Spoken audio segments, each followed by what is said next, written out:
आज हम लोग स्टार्ट करेंगे बायोटेक्नोलॉजी। सबसे पहले तो इस चैप्टर में इंटर करने से पहले थोड़ा सा बेसिक के बारे में जान लें कि बायोटेक्नोलॉजी एक्चुअली में क्या है, कैसे काम करता है, तो आसान रहेगा। तो सबसे पहला चीज कि बायोटेक्नोलॉजी से पहले आपको थोड़ा सा बेसिक में जानना होगा मॉलिक्यूलर जेनेटिक्स के बारे में। तो उम्मीद करते हैं कि तुमको आता हो। आता नहीं आता? मॉलिक्यूलर जेनेटिक्स पढ़ा हुआ है? No sir. एकदम नहीं कि उतना अच्छे से कमांड नहीं है? एकदम नहीं। 11th में वो चैप्टर ही टच नहीं हुआ। 11th का नहीं है मॉलिक्यूलर जेनेटिक्स, ये 12th का ही है। Molecular basis of inheritance. Chapter number 5 हाँ, 6 में है। शायद 6 है। हाँ, ये सर पढ़ा हुआ है। पढ़ा हुआ सॉरी है। सर, नहीं समझ। ठीक ठीक है, ठीक है।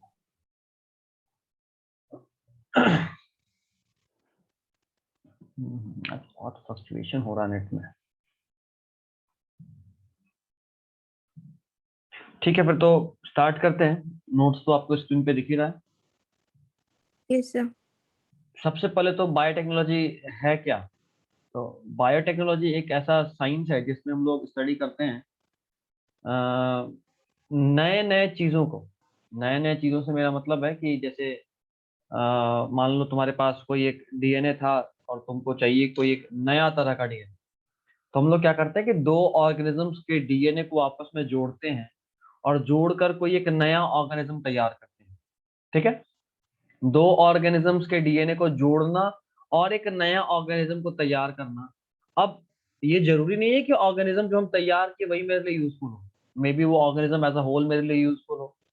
मे बी उसका कोई एक स्पेशल प्रोडक्ट मेरे लिए यूजफुल हो, या फिर कोई एक स्पेशल प्रोटीन मेरे लिए यूजफुल हो, कुछ भी हो सकता है। तो बायोटेक्नोलॉजी का जो एस्पेक्ट है ना, वो बड़ा वास्ट है। कुछ भी हो सकता है इनडायरेक्टली।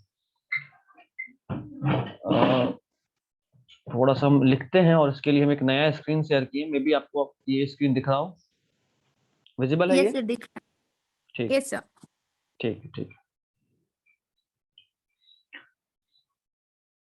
नोट्स तुम्हारे पास तो सब कुछ लिखा हुआ है ही। तो मेरे ख्याल में तुमको अब लिखवाने का जरूरत नहीं। वो जो नोट्स हम भेजे उसे तुम बस नोट कर लेना, हम समझा रहे हैं तुमको। हमें पढ़ना भी। Okay sir.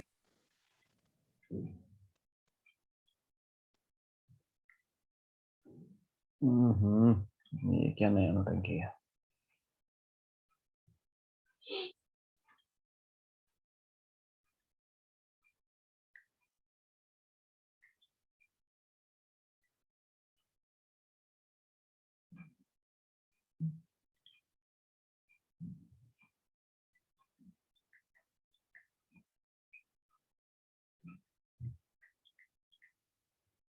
बायोटेक्नोलॉजी, इसमें हम लोग मेन बेसिक्स पढ़ेंगे बायोटेक का, जहां हमारा मेन एम होगा कि किसी तरीके से बायोटेक को डिफाइन करना। ठीक है? सबसे पहले ये टर्म कौन दिए थे? तो ये जो टर्म है, टर्म वाज गिवन बाय एक साइंटिस्ट है जिनका नाम है कार्ल इरिस्की। कार्ल इरिकी, ठीक है। और ये जो साइंटिस्ट थे, इनका मेन जो वर्क हुआ था वो हुआ था पिग पे। ये इंपॉर्टेंट है, पिग बायोटेक में बहुत ज्यादा काम आएगा। किस पे हुआ था ये? इनका जो वर्क था, वर्कड ऑन पिग। ये इंपॉर्टेंट बात है। अब थोड़ा सा इसके डेफिनेशन के बारे में बात कर लें कि आखिर होता क्या है। तो जैसे ही हम डेफिनेशन का बात करेंगे तो आपको अभी हम बताएं कि या तो आप यूज ऑफ होल एंजाइम कर रहे हैं, यूज ऑफ होल एंजाइम बोल रहा हूँ, ऑर्गेनिज्म। या तो आप पूरा पूरा ऑर्गेनिज्म ही यूज कर रहे हैं, या फिर आप उसका कोई प्रोटीन यूज कर रहे हैं, या आप उसका एंजाइम यूज कर रहे हैं। कुछ भी यूज कर सकते हैं आप, उसका एंजाइम यूज कर रहे हैं, या फिर कोई स्पेसिफिक प्रोडक्ट, या फिर कोई उसका एक्सट्रैक्ट, कुछ भी। एनी स्पेसिफिक प्रोडक्ट और एक्सट्रैक्ट। एक्सट्रैक्ट मतलब जैसे मान लो उसके बॉडी से कुछ मिला, अब जो मिला उसको हम वापस प्रोसेस किए और नया चीज बना रहे हैं। जैसे मान लो अ, हम एनिमल के स्किन से लेदर बनाते हैं। तो एनिमल का जो स्किन है, ये उसका एक्सट्रैक्ट है। डेथ डेथ होने के बाद हमने एक्सट्रैक्ट करा। अब हम उसको स्किन को डायरेक्टली यूज नहीं कर रहे हैं। अगर डायरेक्ट यूज करते तो हम बोलते उसका प्रोडक्ट, नहीं हम उसका प्रोडक्ट यूज नहीं कर रहे हैं। जो मेरा स्किन मिला मुझे किसी एनिमल का, मैंने उसे प्रोसेस करा, और प्रोसेस करने के बाद जब हम उसे यूज करेंगे तो हम बोलेंगे उसका एक्सट्रैक्ट, और extract for preparation of materials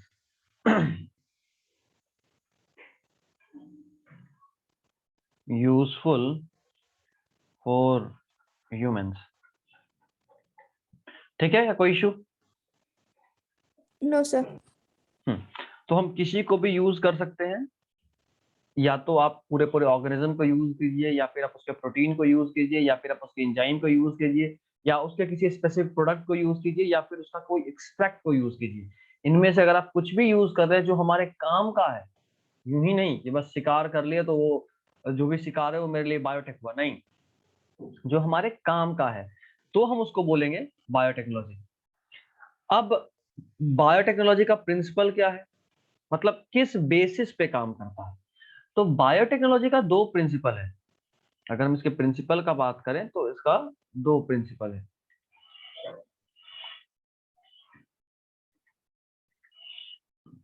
दो, ये दो टेक्निक है, दो मेजर मेन टेक्निक है जो हम लोग मॉडर्न बायोटेक्नोलॉजी में यूज कर रहे हैं। मॉडर्न, पहले का बायोटेक्नोलॉजी बहुत ही प्रिमिटिव टाइप का था। बायोटेक्नोलॉजी का सिंपल मतलब होता था कि आप एक ऑर्गेनिज्म से कुछ लिए और किसी दूसरे ऑर्गेनिज्म में यूज कर रहे हैं, दैट्स इट। मतलब ये कि अगर आप किसी ऑर्गेनिज्म का मिल्क भी, जैसे काऊ का हम लोग मिल्क भी यूज कर रहे हैं, तो ये भी बायोटेक, तो ये प्रिमिटिव हो गया, एकदम नॉर्मल सा नेचुरल है ये तो। जो हम लोग अब यूज कर रहे हैं, अब हमारा बायोटेक्नोलॉजी मेनली दो प्रिंसिपल पे बेस्ड है। पहला प्रिंसिपल को हम बोलते हैं जेनेटिक इंजीनियरिंग।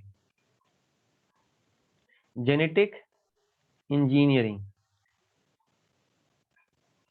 EERING ना, जेनेटिक इंजीनियरिंग, NWRING, हाँ ठीक है, जेनेटिक इंजीनियरिंग। इसमें हमारा एम होता है कि हम जिस भी ऑर्गेनिज्म को यूज कर रहे हैं, हम उसके डीएनए या आरएनए में चेंज करें। माइंड इट, इंजीनियरिंग करना है आपको। बायोटेक्नोलॉजी में आप नॉर्मली या तो ऑर्गेनिज्म को चेंज कर रहे होते हो, या फिर आप उसके प्रोडक्ट को चेंज कर रहे होते हो अपने यूज के हिसाब से। बायोटेक्नोलॉजी का वो पार्ट जिसमें हम ऑर्गेनिज्म के डीएनए में चेंज करके एज अ होल पूरे पूरे ऑर्गेनिज्म में ही चेंज कर दें, उसको बोलते हैं जेनेटिक इंजीनियरिंग।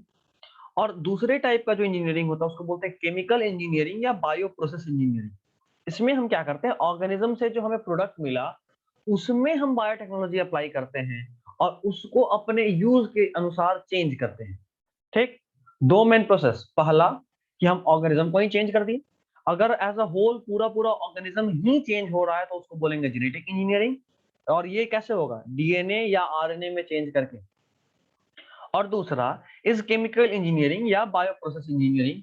इसमें हम लोग क्या करते हैं कि जो भी मतलब डिजायर्ड माइक्रोब्स है, एक्चुअली जो भी प्रोटीन ये सब एक्सट्रैक्ट होता है ना, ये हम लोग माइक्रोब में करते हैं। तो जो भी डिजायर्ड माइक्रोब है उसको हम लोग स्टेराइल, स्टेराइल मतलब नॉन कॉन्टामिनेटेड कंडीशन। जैसे मान लो कोई ऑपरेशन करना होता है, तो ऑपरेशन थिएटर में डॉक्टर क्यों बोलता है कि नहीं जूता पहन के नहीं आइए, गेट ज्यादा देर खुला नहीं रहेगा, कोई भी गंदे कपड़े के साथ या गंदा हाथ के साथ नहीं अंदर आ सकता है? क्यों? क्योंकि अंदर में हम लोग स्टेराइल कंडीशन मेंटेन करते हैं। मतलब ये कि हम किसी पेशेंट को मान लो ओपन किए ऑपरेशन के लिए, अभी ओपन करने में बॉडी के अंदर आप पोर क्रिएट कर रहे हो, अगर आप लैप्रोस्कोपिक भी कर रहे हो तो। और माइक्रोब तो बहुत छोटा है, हवा के साथ उड़ते उड़ते भी अगर अंदर चला गया और इन्फेक्शन कर दिया, तो हम एक बीमारी का इलाज किया और दूसरा बीमारी दे दिए। तो उससे बचने के लिए हम क्या करते हैं, हम स्टेराइल कंडीशन मेंटेन करते हैं। कोई भी एक्सटर्नल लाइफ अंदर नहीं आ सकता, कोई भी एक्सटर्नल कंटामिनेशन अंदर नहीं आएगा। तो इसीलिए उसी को बोलते हैं स्टेराइल कंडीशन मेंटेन करना। तो केमिकल इंजीनियरिंग में भी यही करते हैं। जो ऑर्गेनिज्म हमको चाहिए, मान लो जो माइक्रोब हमें प्रोटीन दे रहा है, हम उस माइक्रोब को ग्रो होने देते हैं, और जो माइक्रोब हमको प्रोटीन नहीं देता हम उसको ग्रो होने नहीं देते, रोक देते हैं।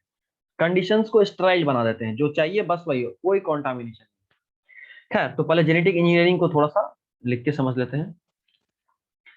इसमें क्या करते हैं हम लोग इन दिस द केमिस्ट्री बोले तो मॉलिक्यूलर जो भी कॉन्स्टिट्यूशन है उसमें change, the chemistry of DNA या आरएनए, आप या तो डीएनए का बात करो या आरएनए का बात करो, इसको हम लोग चेंज करते हैं, इज चेंज्ड। अब केमिस्ट्री ऑफ आरएनए या डीएनए अगर चेंज हो रहा है, अगर डीएनए या आरएनए में ही चेंज कर रहे हैं, तो आप मॉलिक्यूलर में भी पढ़े हैं, मतलब मॉलिक्यूलर बेसिस ऑफ इनहेरिटेंस में भी और मेंडेलियन जेनेटिक्स में भी, है ना, प्रिंसिपल ऑफ इनहेरिटेंस वाला चैप्टर, दोनों ही चैप्टर में आप पढ़े कि Yes, अगर sir. डीएनए या आरएनए में कोई चेंज करेंगे तो ऑर्गेनिज्म का फिनोटाइप चेंज होगा। फिनोटाइप क्या होता है? Hello, Yes, sir. हाँ, फिनोटाइप क्या होता है बताओ? External character of any organism. हाँ बिल्कुल।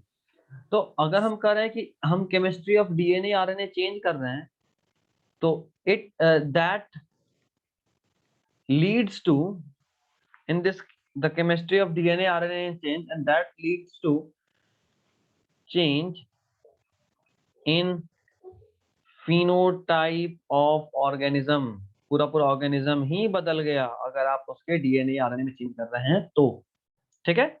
अच्छा, फिनोटाइप बदला तो अब आपको जो चेंज चाहिए था, जिस चेंज के लिए आपने चेंज करा डीएनए आरएनए में, वो चेंज आपको मिल जाएगा एज अ होल ऑर्गेनिज्म के फिनोटाइप में, ठीक है। अब दूसरा, केमिकल इंजीनियरिंग या बायो प्रोसेस इंजीनियरिंग।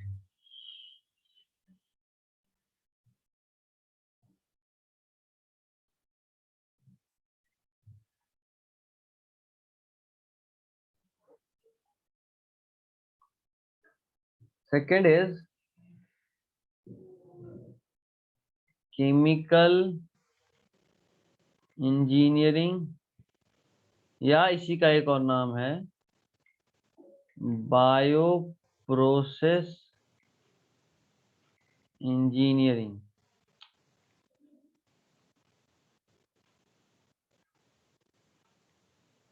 ठीक है। इसमें क्या होता है देखो,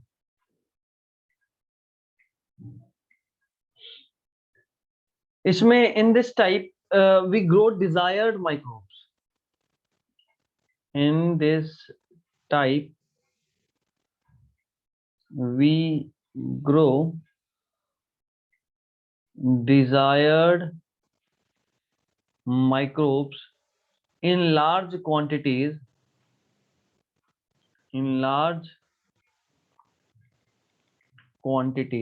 जो आपको माइक्रोब चाहिए। देखो अभी बताएं, जब भी हमको प्रोटीन का प्रोडक्शन करना होगा तो मेनली हम फोकस करेंगे कि वो प्रोटीन हम किसी माइक्रोब से ग्रो करा लें, क्योंकि माइक्रोब को कंट्रोल करना रिलेटिवली आसान है ना, जो चेंज हमको चाहिए वो मिलेगा। और दूसरा कि माइक्रोब का ग्रोथ बहुत तेजी में होगा। अब मान लो हमको कोई प्रोटीन चाहिए स्पेशल और हम किसी ह्यूमन में इंजेक्ट कर रहे हैं वैसा डीएनए, तो क्या होगा, इंसान का बच्चा जन्म लिया, अभी आप उसमें चेंज कर दिए हो, अब वो बड़ा होगा तो 10 साल बड़ा होने में लगेगा, 11 साल 12 साल। उसके बाद धीरे धीरे बॉडी में डिजायर्ड चेंज आएगा, क्योंकि मोस्ट ऑफ द फेनोटाइप जो होता है बॉडी का, वो तो टीन एज में फाइनली ग्रो करके आता है, तो टीन एज तक पूरा आएगा, उसके बाद फिर एक्सप्रेशन चालू होगा। तो हम जो चेंज आज किए वो 20 साल के बाद हमको मिलेगा, तो क्या फायदा, इससे बढ़िया माइक्रोब में करो। माइक्रोब में अभी जो चेंज किया 2 घंटा के बाद माइक्रोब डिवाइड होगा और फटाफट 2 से 10 घंटे में आपको एक मास ऑफ माइक्रोब दिखेगा, क्योंकि वहां ज्योमेट्रिक ग्रोथ होता है। ज्योमेट्रिक ग्रोथ क्या होता है बाबू? जो लार्ज नंबर में मतलब ग्रो होता है।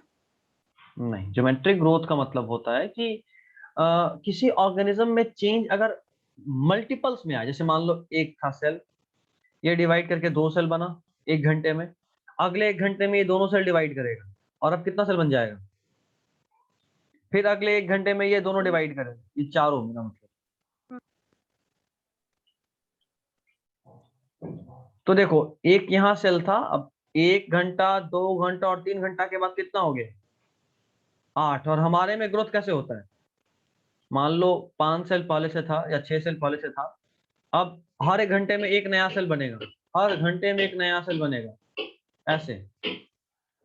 तो यहाँ पे 3 घंटे के बाद 1 से 8 सेल हो गया, यहाँ 6 सेल पहले से था, 1 2 3 घंटे के बाद 6 7 8 9 ही बना। बताओ, पहले से 6 सेल था तब भी बस 3 ही ऐड हुआ 3 घंटे में, और यहाँ कितना ऐड हो गया? 2 1 था और 8 हो गया, मतलब 7 ऐड हो गया। तो इस तरह के ग्रोथ को बोलते हैं ज्योमेट्रिक ग्रोथ। क्या बोलते हैं इस तरह के ग्रोथ को? Geometric growth. चलिए,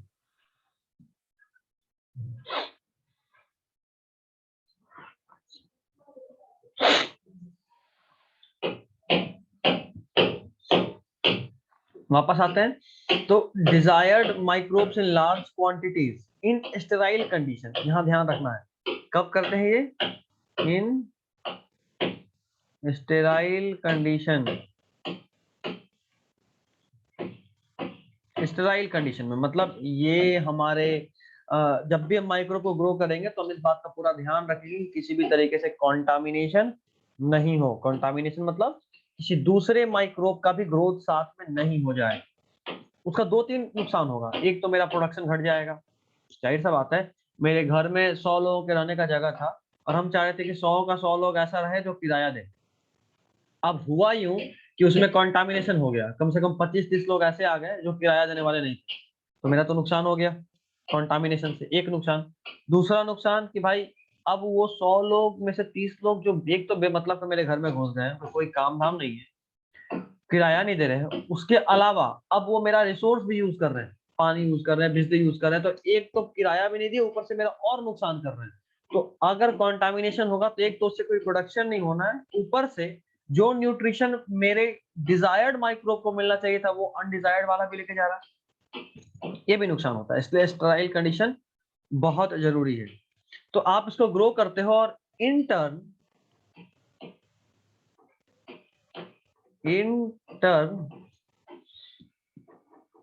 they produce biotechnological product. They produce biotechnological product. तो वो इन टर्न वो बायोटेक्नोलॉजिकल प्रोडक्ट प्रोवाइड करता है। अब इससे पहले कि हम आगे बढ़े, थोड़ा सा आपको बताएं कि ये जो भी जेनेटिक इंजीनियरिंग होता है ये कोई भी अपने मन से नहीं कर सकता।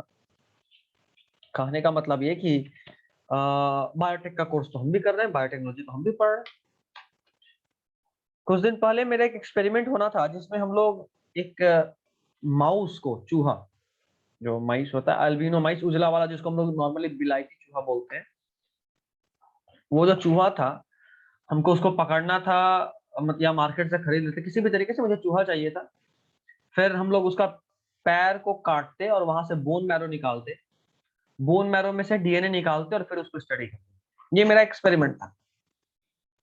लेकिन इशू ये आया कि हम ये एक्सपेरिमेंट नहीं कर पाए। अब इशू ये हो गया कि भाई आप अगर कोई भी एनिमल्स में कोई भी चेंज करना चाहते हैं तो आप खासकर उसके डीएनए में या उसके डीएनए से रिलेटेड कोई काम आप कर रहे हो तो आपको इस बात का खास ध्यान रखना होगा कि जब भी आप कोई एक्सपेरिमेंट कर रहे हो तो उसका आप परमिशन लिए हो। बहुत सारा पुराना मूवीज था जैसे जुरासिक पार्क, के सब में क्या हुआ, साइंटिस्ट लोग बैठे कि चलो आज हमको पैसा कमाना है, हम वापस से डायनासोर को जिंदा करते हैं। तो आप कर तो दिए, बट उससे कितना इश्यूज क्रिएट हो गया था। तो उस सब चीज को ध्यान में रखते हुए हर कंट्री का अपना अपना एक बॉडी होता है, गवर्निंग बॉडी होता है, जो इस तरह के एक्सपेरिमेंट्स को स्टडी करने से पहले या करने से पहले उसके आप परमिशन देता है। आप कोई भी एक्सपेरिमेंट खुद से नहीं कर सकते। जैसे इंडिया में जो है उसका नाम है GEAC, ये बहुत इंपॉर्टेंट है, genetic engineering approval committee. Genetic engineering approval committee, मतलब आपको एक बार इनसे परमिशन लेना होगा। मतलब ये नहीं कि मेरा मन कर रहा, नहीं हम रिसर्च तो हम कर रहे हैं ना, पैसा तो अपना लगा रहे हैं, तो कोई एक ऐसा ही भयानक सा जानवर या जैसे चाइना कैसे कोविड बना दिया, वैसे हम भी बना देते हैं कोई भयानक सा वायरस। तो नहीं कर सकते आप। आपको ये सब करने से पहले गवर्नमेंट से परमिशन लेना पड़ेगा। तो इंडिया में है जीईएसी, और उसी तरह यूरोप साइड में है, यूरोप साइड में है EFB। क्या नाम है? ये सबको कॉपी के ऊपर में लिखने का चीज होता है कि आप कॉपी के ऊपर में साइड में लिखिए। यूरोपियन फेडरेशन ऑफ बायोटेक्नोलॉजी पूरा नाम है इसका।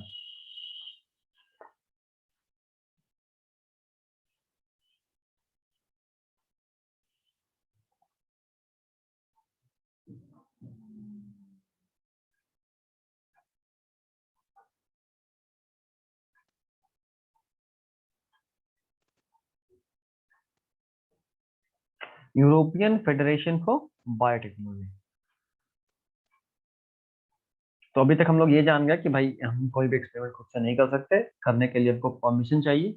इंडिया में अगर आप हैं, जैसे ये तो इंडिया के लिए, तो अगर आप इंडिया में हैं तो आपको इंडियन गवर्नमेंट का ये जो ऑर्गेनाइजिंग बॉडी है, ऑर्गेनाइजेशन है जीईएसी, आपको इसे परमिशन लेना होगा। जीईएसी का पूरा नाम genetic engineering approval committee. Sir हाँ बोलो। सर इंडियन गवर्नमेंट किसी को भी ऐसे ही तो परमिशन नहीं दे देता होगा ना? ऐसे ही मतलब? जैसे कोई भी मतलब पार्टिकुलर पीपल को इंडियन गवर्नमेंट के थ्रू ऐसे ही तो नहीं ना परमिशन दे दिया जाता होगा कि आप एक्सपेरिमेंट कीजिए जिस पे करना है आपको। नहीं, वो कोई भी कर सकता है। उसके लिए वैसे एग्जाम होता है, नेट का एग्जाम होता है। आप एमएससी करने के बाद इस तरह से, मतलब देखो ये जो एक्सपेरिमेंट है ना, सिर्फ बायोटेक्नोलॉजी में रोक है। आप किसी भी ऐसे में नहीं कि हम कोई भी एक्सपेरिमेंट नहीं कर सकते, आप कीजिए, कोई भी करने देगा। लेकिन जब आप उसके डीएनए या आरएनए में चेंज करेंगे, और वो भी एक्चुअल में, ऑन पेपर नहीं, या जो है उसको स्टडी कर रहे हैं एक्सपेरिमेंट, तो वो भी होता है। नहीं, वो नहीं, केमिकल्स में नहीं। आप जो चाहे कर सकते हैं, लेकिन ऐसा कोई भी चीज जिससे किसी को खतरा हो सकता है, उसके लिए रोक है। जैसे मान लो अब हम केमिस्ट्री में एक्सपेरिमेंट कर रहे हैं, तो आप कीजिए, कोई इशू नहीं। लेकिन आप केमिस्ट्री और फिजिक्स का एक्सपेरिमेंट करते करते आप न्यूक्लियर फिजिक्स का एक्सपेरिमेंट कर रहे हैं, और अचानक से आपका मन कर रहा है कि नहीं हम मिसाइल बनाए, तो अब आपको परमिशन चाहिए। नॉर्मल के लिए नहीं, बायोटेक्नोलॉजी में हर चीज के लिए, क्योंकि बायोटेक्नोलॉजी रिलेट ही करता है डीएनए से।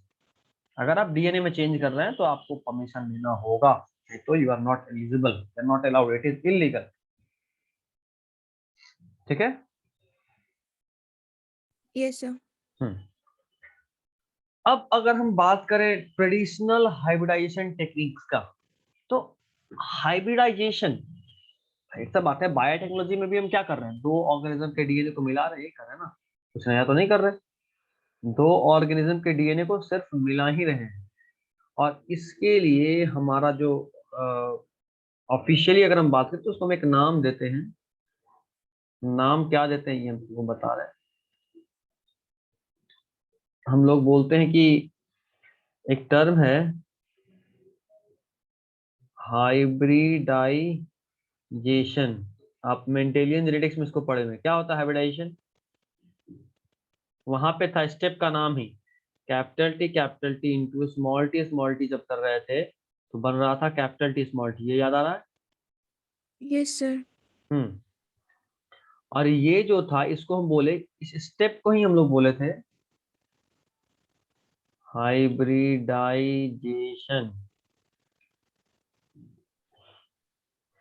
इस स्टेप को क्या बोले थे? हाइब्रिडाइजेशन। और क्यों कहे थे इसको हाइब्रिडाइजेशन? इसको हाइब्रिडाइजेशन तो करने के पीछे मेरा जो मेन मकसद है वो ये कि भाई आप दो ऑर्गेनिज्म के डीएनए को या जीन को मिला रहे हैं, और जैसे ही आप दो चीज को मिला रहे हैं, तो वो प्रोसेस सीधा सा बात है हाइब्रिडाइजेशन कहलाएगा। ठीक है।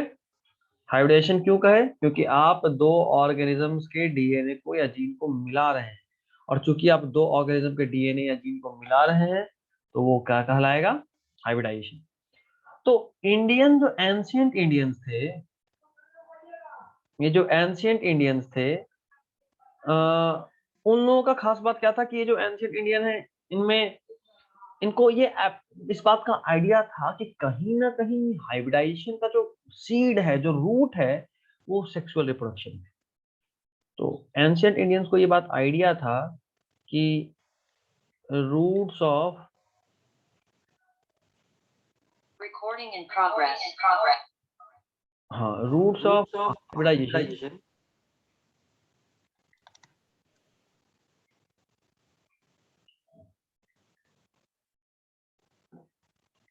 Are in sexual reproduction.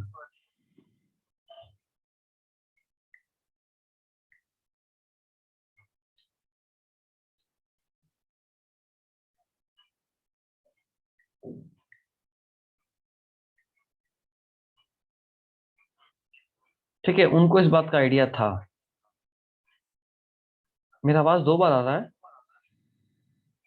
ये sir because of 2 bar join हो गया। ठीक ठीक।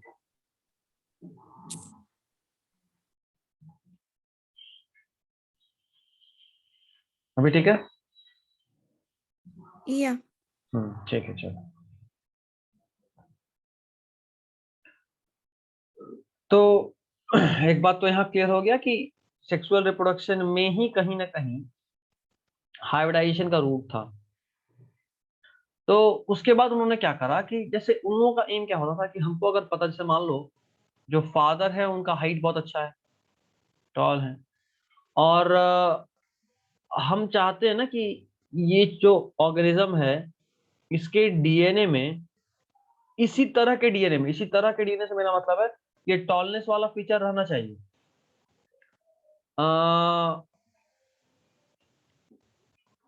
शार्प ब्रेन का भी कोई चीज आ जाए, शार्प ब्रेन, या ये तो थोड़ा सा अजीब हो जाएगा, शार्प ब्रेन, हम कोई अलग कैरेक्टर लेते हैं। और इस बार मेरा कैरेक्टर है कि आप टॉल ऑर्गेनिज्म के डीएनए में आप चाहते हैं कि इसका जो आई कलर हो ना, ये ग्रीन हो जाए। ठीक, तो अभी हम ये कैसे कर सकते हैं? तो भाई जो अभी एंशियंट्स थे, जो भी हमारे एंसेस्टर्स थे, उनको इस बात का आइडिया था कि भाई अगर आपको एक टॉल ऑर्गेनिज्म के डीएनए में एक ग्रीन आई वाला भी कलर या ग्रीन आई वाला भी कैरेक्टर चाहिए, तो आप एक सिंपल सा काम करो, इस टॉल पर्सन को या मेल को किसी एक ऐसी फीमेल से मेट कराओ या मैरिज कराओ जिसका आई कलर कैसा हो, ग्रीन हो। ग्रीन हो।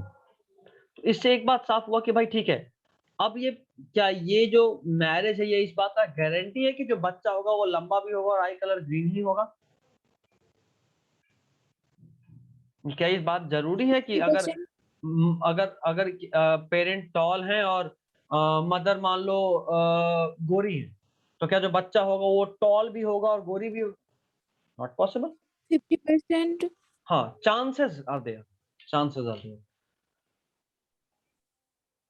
ओके, तो चांसेस आर देयर। तो यहाँ पे क्या होता है कि अब गारंटी तो नहीं बट चांसेस है। तो हमारे एंसेस्टर्स को इस बात का आइडिया था कि भाई आपके पास गारंटी नहीं है बट चांस है। वो इस तरह का क्रॉस खूब सारा करा है, 100-200 क्रॉस करा है, तो कोई ना कोई तो ऐसा मिलेगा जो टॉल भी होगा और साथ में आई कलर ग्रीन भी होगा। Yes sir.